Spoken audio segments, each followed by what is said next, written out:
YTN 라디오 생생경제 함께하고 계시는 지금 시각 3시 34분 5초 막 지나고 있습니다. 이번 주 경제 뉴스 가운데 중요한 뉴스를 골라서 그 안에 숫자들로 맥을 짚어드리는 코너죠. 숫자로 보는 경제, 권혁중 평론가와 함께합니다. 평론가님 안녕하세요. 네, 안녕하십니까. 저희가 앞서 이 생생 이슈 인터뷰 코너에서 네네. 그 정부 하반기 경제정책 방향 쭉 한번 살펴보긴 했거든요. 네. 근데 뭐 전해드리긴 했습니다만 사실 일반 국민들 입장에서 제일 중요한 건 나한테 뭐가 해당되나 이 부분이 네네. 가장 궁금한 건 사실 사실이에요. 맞습니다. 네, 그래서 이런 부분을 또 가장 쉽게 잘 설명해 주실 수 있는 분이 바로 우리 권혁중 평론가님이시기 때문에 네네. 자, 오늘도 저희가 앞선 생생 이슈 인터뷰에 좀 이어지는 내용이 될 것 같습니다. 네.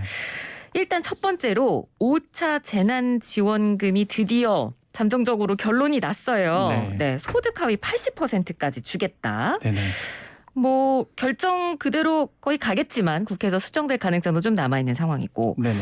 이렇게 80% 소득 하위 80%까지만 지급을 받는다라고 하면 구체적으로 어떤 분들이 받을 수 있게 되는 건가요? 일단 이번에 이제는 당정이 결정한 내용은요. 코로나19 피해 지원 3종 패키지라고 해서 첫 번째로는 이제는 자영업자 소상공인 주는 피해 지원금이 하나가 있고요. 금방 말씀드린 민생경제 활력을 위한 상생국민지원금. 네. 요게 이제 소득 하위 80% 이하만 이제 주게 되는 거죠. 네. 그다음에 마지막 세 번째로 신용카드 캐시백 정책을 포함한 상생 소비 지원금으로 이제 구성이 되어 있습니다. 지금 온라인상에서 아니면은 청취자분께서 가장 궁금해한 게 두 번째 바로 상생국민지원금이거든요. 네. 이게 이제는 소득 하위 80% 이하 가구에만 주기로 했는데 이 기준이요. 소득 하위 80%면은 기준 중위 소득이라고 해서 기준 중위 소득의 200%에 해당하는 구간이거든요. 네? 기준 중위 소득이요? 네, 이게 그건 뭔가요? 아마 뉴스에서 많이 들으실 겁니다. 중위 소득 이런 얘기. 그게 네. 뭐냐면 우리나라 인구를 1부터 100까지 놓는다 그러면 네. 중간에 해당하는 분들의 이제 소득이라고 보시면 돼요. 소득을 1부터 100까지 놨었으면 중간에 있는 이걸 중위소득이라고 그러는데 네. 헷갈리지 말아야 되는 게 기준 중위소득이라고 있습니다. 그건 뭐냐면 그러니까 그냥 중위소득이랑 기준 네, 중위소득이랑 또 달라요. 네, 다릅니다. 네. 이 중위소득을 놓고 나서 이제 복지를 위해서 정부가 복지를 위해서 보정치를 좀 반영을 합니다. 그래서 나오는 중위소득이 기준 중위소득이에요. 네. 그래서 아마 여러분께서 뭐 생계지원금이라든지 아니면 다양한 복지 정책에서 이 기준 중위소득을 쓰게 되거든요. 네. 기준 중위소득 기준으로 보면 200%가 소득 하위 80%거든요. 그러면은 가장 궁금한 게 이겁니다. 야, 그럼 가구 수대로 이제 주는데 네. 얼마의 이하 내 월급의 얼마 이하야지만 되느냐. 네. 말씀드리면은 소득 하위 80%는요. 1인 가구 같은 경우에는 365만 원 정도가 되고요. 내가 2인 가구다 하실 경우에는 한 10만 원 정도가 됩니다. 네. 그다음 3인 가구 같은 경우는 790만 정도가 되고요. 네. 뭐 4인 가구는 한 970만 원 정도, 5인 가구는 한 1,100만 원 정도, 6인 가구는 1,300만 원 정도 월 소득이거든요. 이거 어디서 찾아볼 수 있어요? 이거 좀 어렵습니다, 사실. 이거 너무 헷갈릴 것 같은데요. 이게 사실 찾아보시려면요. 네. 그 통계청 나라지표라고 있어요. 네, 그 인터넷 가셔서 나라지표 치시면요. 이 중위소득이 나옵니다. 네, 중위소득이 나오고 그런데 그 중위소득 100%, 150% 이 정도밖에 안 나와요. 네. 그래서 말씀드린 게 소득 하위 80%면 중위소득의 기준 중위소득의 200%라고 이제 생각하시면 이 금액이 나옵니다. 그래서 이 금액 이하이신 분들 월소득이 가구당 이하이신 분들은 이번에 여당이 또는 정부가 준비한 국민 상생 지원금을 받을 수가 있다라고 말씀을 드리죠. 그럼 구체적으로 저희가 예를 하나 좀 들어볼게요. 소득 하위 80%가 이번에 이제 5차 재난지원금을 받을 수 있는 기준이니까 우리 집이 4인 가족이고 부부가 맞벌이를 하고 있고 합산 월급이 900만 원 정도다.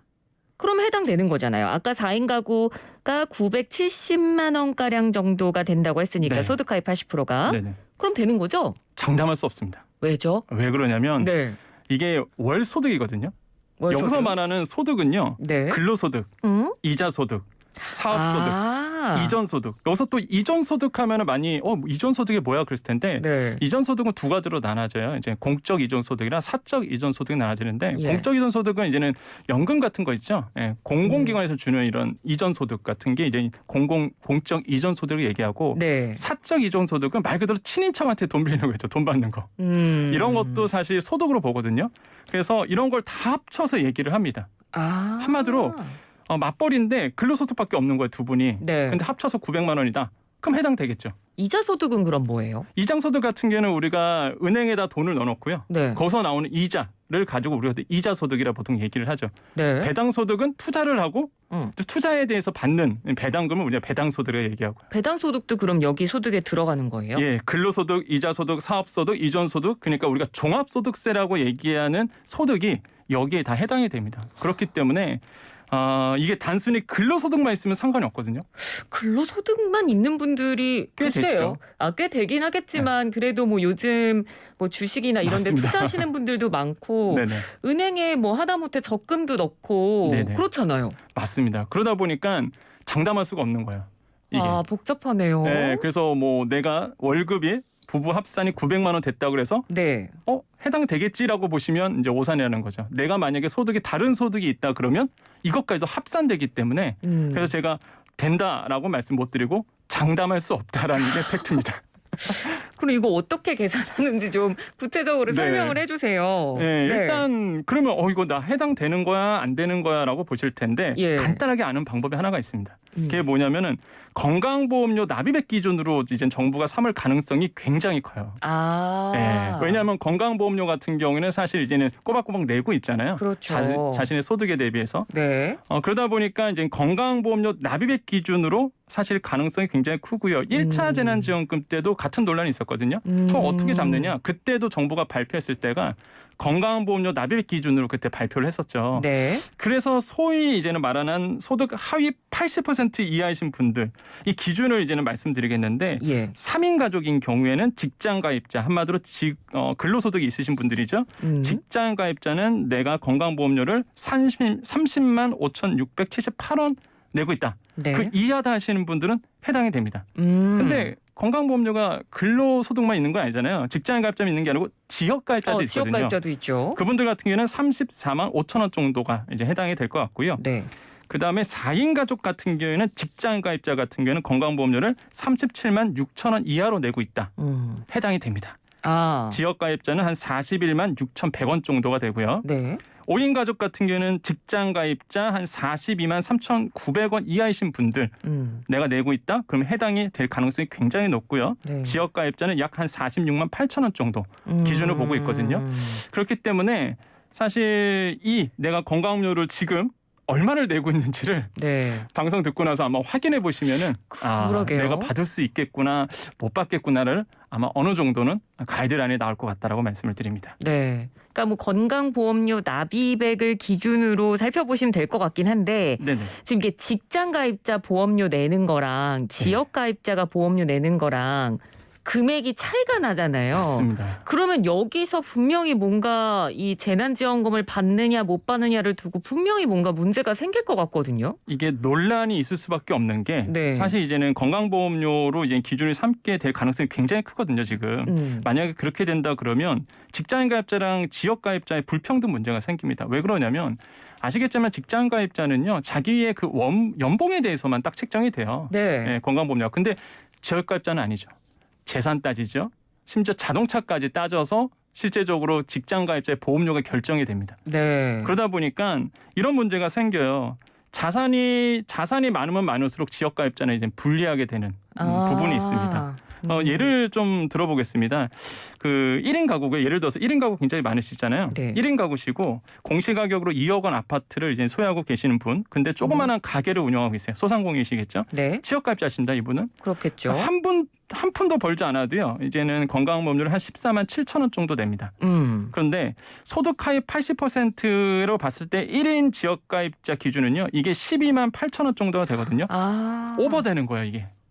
그렇군요. 네, 이 기준이 오버되는 겁니다. 소득 하위 80% 이상. 왜냐하면 공시가격 2억짜리 아파트를 공시가격 2억이니까 이제 실거래가는 더 크겠죠. 네.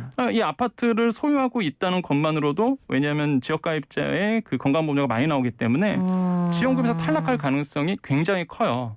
그래서 1차 재난지원금 때 이게 이슈가 됐었습니다. 사실. 그래서 사실 처음에 소득하에 70% 정했을 때 어떻게 기준점 삼을 거냐. 논란이 좀 많았거든요. 뭐 그 당시에 총선도 있어서 정치적인 정무적인 판단도 있었겠지만 네. 결국에는 보편 지급됐거든요. 그때 1차 때는 이런 어떤 기준점을 세울 수가 없기 때문에 아마 이번에도 같은 논란이 분명히 일어날 것 같다. 네. 그래서 이렇게 지역가입자랑 직장가입자랑의 구분점. 네, 그러면 지역가입자가 상대적으로 불리할 가능성이 굉장히 높다. 그래서 이런 부분이 좀 논란이 될 것 같습니다. 네, 알겠습니다.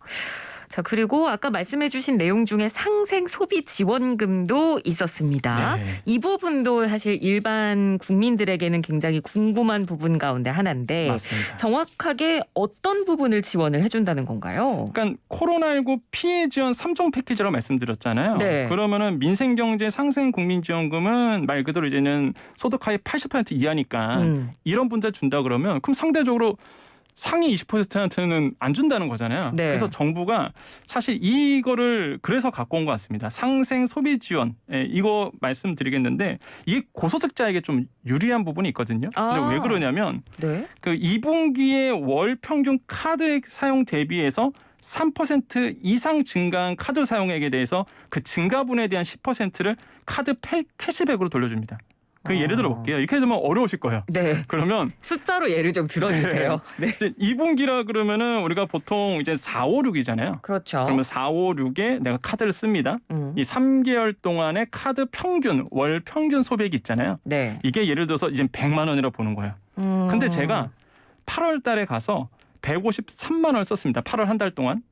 그러면은 53만 원을 더 쓴 거잖아요. 그렇죠. 그럼 여기에 10% 그래서 5만 원을 캐시백으로 받는 겁니다. 그럼 예를 들어서 또 내가 이제 2분기에 월 평균 카드 사용액이 100만 원이에요. 네. 근데 제가 8월 달에 200만 원 썼어요. 네. 그러면 얼마 늘었냐면 100만 원이 더 늘었잖아요. 그렇죠. 100만 원에 대한 10% 10만 원. 10만 원을 돌려받습니다. 다만 한꺼번에는 10만 원 한도를 걸어놨거든요. 10만 원 이상은 또 캐시백이 지원이 안 되죠. 맞습니다. 네. 그래서 월 10만 원 이상은 안 되고 네. 월 10만 원까지만. 그래서 1인당 30만 원 한도로. 네. 그럼 만약에 풀로 채운다 그러면 석 달 동안은 10만 원씩 혜택을 좀 받을 수 있는 거죠. 근데 여기서 논란이 또 뭐냐면 무조건 많이 써야 되는 거잖아요. 그렇죠. 그러면. 이게 많이 써야지만 많이 혜택을 돌려받는 거거든요. 그러다 보니까 사실 소비 여력이 있으신 분들한테는 그렇죠. 유리한 정책이에요. 사실 그래서 정부도 이런 얘기를 합니다. 그래서 이 상위 20%에 대한 베네핏을 좀 줘야 되기 때문에 네. 이런 부분에 대해서 이제 캐시백에 대해서 소비 진작도 되고 그다음에 돈 있는 사람 더 써라 이거죠. 그래서 소비가 돼야지만 사실 내수가 살고 그래야지만 경제가 돌기 때문에 아마 이런 어떤 그 정책을 이제는 준비를 했다라고 보시면 되겠고요. 지금 계산은 이런 식으로 되다 보니까 아마 소비 여력이 있으신 분들은 더 많이 돌려받기 위해서 쓸 수도 있고 한 가지 또 우려스러운 게 뒤에 쓸 소비를 앞으로 땡겨 쓰는 게 있습니다. 그런 부분도 아마 현상이 좀 일어나지 않을까. 물론 여기서 말씀 안 드린 게 내구 소비재는 안 됩니다. 그러니까 내구 소비재라고 해서 자동차. 그런 건 안 되고. 이런 거는 안 되거든요. 뭐 명품, 그다음에 온라인 쇼핑몰, 뭐 백화점, 대형마트에서 쓰는 거는 해당 사항이 없다. 아까 그 인터뷰 때도 말씀드렸거든요. 생각보다 이 카드를 쓸 수 있는 사용처가 너무 제한적이어서 맞습니다. 이 부분에 있어서 실효성이 있을까 이 얘기를 아까 하기도 했는데 일단 구매력이 있으신 분들이라면 사실 제 생각에는 백화점이나 대형마트를 많이 이용할 것 같거든요. 맞습니다. 근데 여기선 또 안 된다고 하니까 그러면 그렇게 소비력이 있는 분들이 어디서 써야 되나. 그러니까 말 그대로 소비력이 있으신 분들은 전통시장이라든지 그런 데 가서 자영업자들한테 돈을 쓰라라고 이제는 뭐 정부가 이렇게 딱 대놓고 써라 이게 아니라 자연스럽게 정책적으로 흘러가게끔 지금 길을 좀 만들어놨다. 그래서 저는 뭐 정책적으로 만들어놓은 거는 뭐 틀리지 않다고 봅니다. 이제 자영업자한테 좀 쓰도록 하는 건데 그때 이제는 좀 논란이 있을 수밖에 없는 게 소비 여력이 큰 사람한테 베네핏이 많이 돌아가다 보니까 소비 여력이 없으신 분들은 사실 이 정책이 그렇게 와닿진 않다는 거죠. 그렇겠네요. 그래서 정부가 또 갖고 나온 게 이제 기초수급자나 차상위 계층 한부모 가족들에게는요. 아까 얘기했던 국민상생지원금 있다고 했잖아요. 뭐 소득 하위 80% 플러스 추가적인 금액 한 300만 명 대상이 되는데 이분들에게는 추가로 일정 금액을 더 주기로 했습니다. 그런데 네. 그 일정 금액이 아직 안 나왔어요. 네, 그래서 이런 한부모 가족, 차상위 계층, 기초수급자들에게는 조금 더 돈을 더 지원금을 더 주는 정책으로 이번에 이제 결정이 됐다라고 말씀을 드리겠습니다. 네, 그러니까 좀 사실 정책을 만드는 사람들도 굉장히 고민이 많을 것 같다는 생각이 드는데 이왕 이렇게 만들어진 거 좀 그렇게 의도한 대로 좋은 방향으로 잘 흘러갔으면 좋겠어요. 네. 이걸 또 이용하신 분들도 많을 거예요. 악용하시는 분들도 사실 좀 많으셔서 그런 분 도덕적 해이도 좀 막아줘야 되겠다고 생각을 해봅니다. 알겠습니다. 자, 이제 두 번째 숫자로 넘어가겠습니다. 두 번째 숫자 7월 1일이네요. 네. 하반기부터 좀 달라지는 정책을 조금 이렇게 실물 경제 아니면 서민들에게 좀 와닿는 것만 뽑아왔습니다. 네. 대표적인 게 사실 최고 금리가 낮아지는 부분이 있어요. 맞습니다. 24%였는데요. 이게 이제는 7월 7일부터 20%로 한마디로 이제는 최고 금리가 낮아지게 됩니다. 근데 이게 이런 분들이 있어요. 그럼 이게 나랑 무슨 상관이야? 그럴 수도 있는데 법적으로는요. 시행일 이전까지 체결된 계약까지는 적용하지 않습니다. 한마디로 소급 적용이 아니에요. 그런데 이런 저축은행협회와 여신금융협회가 정부의 기조를 따라가기 위해서 소급 적용하기로 했습니다. 그래서 저축은행 같은 경우에는 이제는 24% 최고금리가 있으면 그 전에 받았던 대출도 20%로 이제 인하해 주는 걸로 결정이 됐고요. 또한 캐피탈 회사도 마찬가지인데 아직 금액은 정해지지 않았지만 최저금리가 있으신 분들은 낮은 금리로 하향시켜주기로 소급 적용하기로 결정을 했거든요. 그런데 대부업체는 동참을 안 합니다. 이 부분은 좀 체크를 하셔야 되겠는데요. 일단은 최고금리가 낮아진다는 사실 그리고 아마 제가 봤을 때 신용점수가 좀 낮으신 분들 같은 경우는 아마 큰 혜택이 돌아가지 않을까 생각을 해보겠습니다. 그리고 이 서민들을 위한 부동산 정책도 바뀌는 부분이 있어요. 저희가 지난 시간에도 한번 평론가님이 잠깐 짚어주셨는데 이 부분도 또 알아두면 좋을 것 같아요. 맞습니다. 그 1주택자 대상에서 재산세율이 낮아지고요. 우리 지난 시간 한번 말씀드렸지만은 한 0.05% 정도가 좀 인하되는 부분이 있거든요. 그래서 그냥 제가 봤을 때 그냥 내가 아파트를 가지고 있는데 아니면 집을 가지고 있는데 공시가격 6억 원 이하다. 그러면은 이제는 재산세율이 낮아진다. 이렇게만 좀 이해하시면은 좀 편할 것 같습니다. 정확한 숫자는 0.05% 정도 낮아진다는 거. 또 한 가지는 뭐 바로 전 시간에 말씀드렸던 것 같은데요. 그 주담대 LTV 규제가 좀 완화되는 부분이 있습니다. 그래서 투기과열지구 같은 경우에는 이제 보통 LTV가 50%였는데 60%로 늘어나고요. 그다음에 조정대상 지역도 마찬가지로 70%까지 늘어나게 되거든요. 5억 원 한도 내에서는 조정지역은. 그래서 이 대출을 좀 많이 받을 수 있도록 사실 그렇게 됐고요. 또 한 가지 그 특공이라고 보통 얘기하죠. 그 생애 최초, 생초라고 얘기하는데 이 생애 최초 특공 비용도 늘려줍니다. 이게 공공택지 같은 경우는 15에서 20%까지 늘려주고요. 한마디로 또 민간택지는 7에서 10% 정도 늘려주니까 내가 만약에 처음으로 청약에 들어간다. 이런 분들은 이런 특별 공급도 많은 혜택을 좀 받아 누릴 수가 있겠다라고 말씀을 드리겠습니다.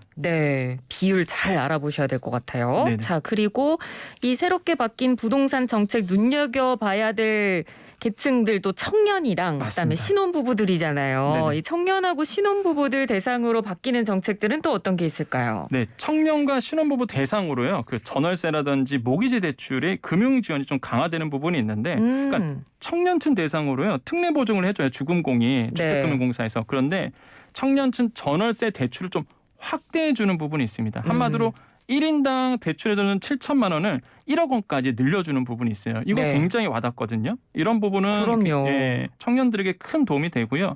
또 한 가지 우리가 전세 반환금 보증이익이 있는데 이게 전세금 한도로 해서 5억 원에서 7억 원까지 늘려줍니다. 더 눈에 띄는 건 이거예요. 보금자리론과 디딤돌 대출. 이게 정책 자금으로 금리를 정해서 대출을 해주는 건데 이게 보금자리론이 기존까지 3억 원이었어요. 그러다 보니까 너무 적다라는 거죠. 그래서 이거를 3억 6천만 원까지 디딤돌 대출은 2억 원이었는데 2억 5천만 원까지 늘려줌으로써 조금 더 이제 대출을 좀 받을 수 있도록 실전적으로 이렇게 좀 얘기를 했다. 또 한 가지 눈에 띄는 게 초장기 모기지입니다. 초장기 모기지요. 네, 원래 지금까지의 정책 자금이라든지 아니면은 이런 부동산 대출을 봤을 때 30년이 최고였거든요. 네. 40년짜리가 이번에 나옵니다. 아, 40년이요. 그래서 이제는 초장기 모기지라고 이제 말씀드릴 수 있는데 한마디로 이런 40년 동안 나눠서 갚는 거겠죠. 네. 그래서 그만큼 이자가 좀 높지만은 그래도 원리금이 낮아지기 때문에 이렇게 초장기 모기지를 활용해서 이제는 아파트를 구입할 수 있도록 이런 어떤 방안도 정부가 좀 마련했다라고 말씀을 드립니다. 네, 그러니까 정말 내 집 마련, 실질적으로 내가 살 집 마련하실 분들에게 정말 좋은 정책으로 잘 작용이 됐으면 좋겠습니다. 네. 자, 오늘은 이 시간에 정부가 발표한 하반기 경제정책 방향 중에 우리가 꼭 알아두면 좋을 유용한 정보들에 대해서 숫자를 중심으로 정리를 해봤습니다. 지금까지 권혁중 평론가였습니다. 고맙습니다. 네, 감사합니다.